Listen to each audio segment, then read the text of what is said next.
certainly wish that my Democrat colleagues felt the same as their former Democrat leaders felt and worked to try to reduce our deficit and reduce the size of our government. Unfortunately, these former Democrat leaders failed at what they were saying they were trying to do, but today's Doge and Doge subcommittee is actually delivering on those exact promises, and we are delivering the results. It's too bad that my Democrat colleagues constantly mock Doge, attack Doge, criticize Doge, and criticize the hardworking people in Doge. They also attack this committee and attack what we're all about. But that's today's Democrat Party. They're for big government, big spending, and doing nothing for the American people. They're America last. This subcommittee has highlighted where Doge has staunched the flow of waste, fraud, and abuse in federal spending. Doge drove the administration to turn off the spending faucet that was pouring out billions of dollars to corrupt anti-American NGOs, to illegal DEI programs, and to a vast array of wasteful, unnecessary federal grants, contracts, leases, and personnel. President Trump drove this massive effort by creating Doge via executive order on Inauguration Day. He then issued a series of White House directives empowering Doge teams to work with agency leaders government-wide in an unprecedented effort to root out wasteful spending using all means at their disposal. And that effort has borne fruit. The Doge website identifies $180 billion in savings achieved in just a matter of months. We need to make sure we lock in those savings. It should be the first installment we pay on our nation's $37 trillion debt. We need to tackle that debt on behalf of our children and future generations. That's why Congress needs to act. Doge has shown how our government can cost less and deliver more. It's shown how we can turn off the faucet. It's shown we don't need to spend all the dollars that Congress appropriated for this year. Congress can reverse that unnecessary spending by rescinding dollars it's appropriated. Unfortunately, as my friends across the aisle in the GOP and their Heritage Foundation witnesses are still trying to make Doge happen yet again, the American people are over it. In fact, you don't have to take my word for it. A poll from just 2 weeks ago found that 67% of voters believe Doge has done a bad job. That was just 2 weeks ago. And in fact, when I told one of my friends that we were having another Doge subcommittee hearing, they asked, really, is that still happening? Because literally the American people are over it, except for that it's not funny, because Doge has been used to wage a chaotic, destructive, and ideological war against the American people and the vital programs that they depend on. But I'm going to turn to that in just a moment here. Given everything that's happening in the world right now and with this administration, I don't think we can sit here and pretend like everything is normal, because just 4 days ago, the president launched an unauthorized military attack in Iran without the consent of Congress, putting our troops and our bases in harm's way, as we saw just last night with the retaliatory bombing of one of our largest bases. And Madam Chair, I have actually been extremely grateful and wholeheartedly agree with your outspoken advocacy against this war. But like so many in this administration, so many days and weeks, this follows weeks of chaos here at home.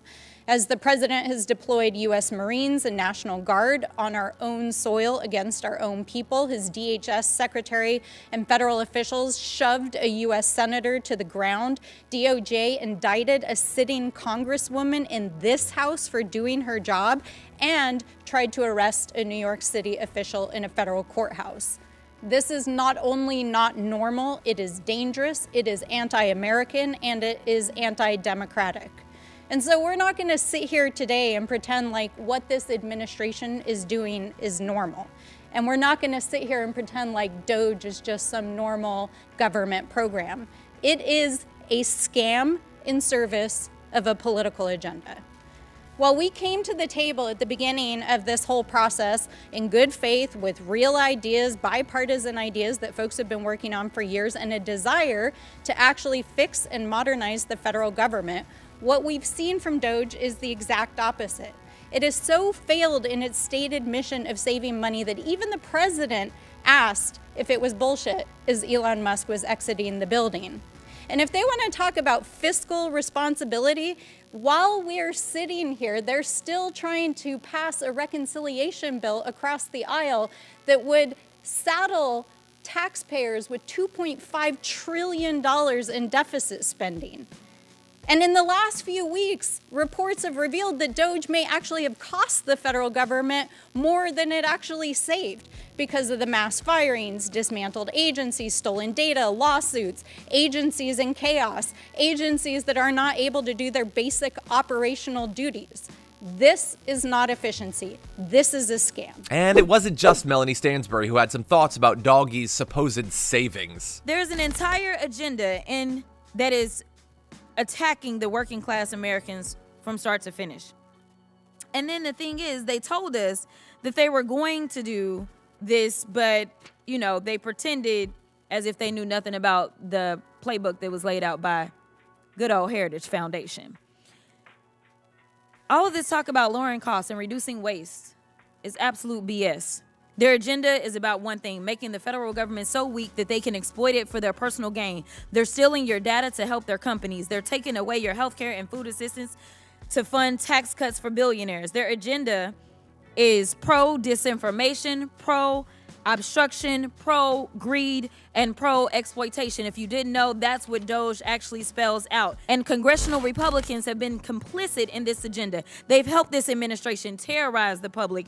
They've allowed this administration to launch the country into a war without congressional approval. And while we're talking about saving money, let me tell you, just dropping those few bombs in one day, that was the beginning of what is going to be a very long bill for us as they talk about being efficient. There was nothing efficient about doing it. And maybe if there was some consultation, maybe with those that say have constitutional authority, since we care about the Constitution, then maybe we could have saved the American people not only money, but the lives that are now at risk as we have to put out warnings for American citizens in this country and abroad. Maybe we need to start leading with the people at the middle of what it is that is guiding us instead of following one person.